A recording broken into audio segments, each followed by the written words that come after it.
महा आडंबर पवित्र श्रीराम नवमी विषमकट ग्राम पालित। रायगढ़ जिला विषमकट ग्राम महा आडंबर सह पवित्र श्री श्री राम नवमी पालन हो जाइछि। प्रथमे तेलीसाही श्रीराम मंदिर में श्रीराम प्रभु को पूजा अर्चना होमयज्ञ सह अन्नप्रसाद सेवन करथिले।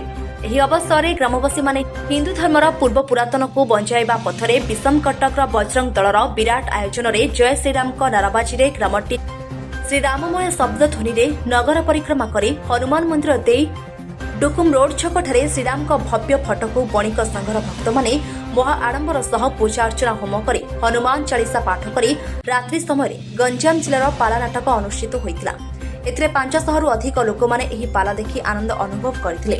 ଏହି ପୂଜାରେ ବଜରଙ୍ଗ ଦଳର ସମସ୍ତ ଶ୍ରୀରାମ ଭକ୍ତମାନେ ମିଳିମିଶି ସମସ୍ତ କାର୍ଯ୍ୟ ସୁଚାରୁରୂପେ କରିଥିଲେ। ଏହି ପବିତ୍ର ଶ୍ରୀରାମ ନବମୀ ଉତ୍ସବରେ ଗ୍ରାମର ମା ଭଉଣୀଙ୍କ ସମେତ ଶତାଧିକ ଭକ୍ତମାନେ ଉପସ୍ଥିତ ରହି ପରିଚାଳନାରେ ସହଯୋଗ କରିଥିଲେ। ବିଷମ କଟକରୁ ଶିବପ୍ରସାଦ ପାଢ଼ୀଙ୍କ ରିପୋର୍ଟ AM ମିଡିଆ 24।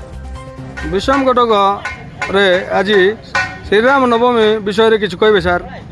आज विषम कटक रे मर्यादा पुरुष भगवान रामचंद्र जन्मदिन तथा श्रीराम नवमी उत्सव महा आडंबर रे पालित होइछि।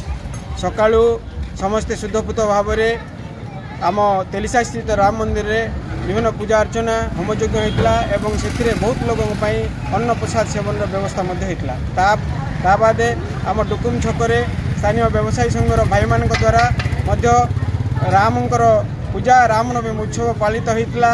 एथिरे विभिन्न होमयज्ञ कार्यक्रम होता।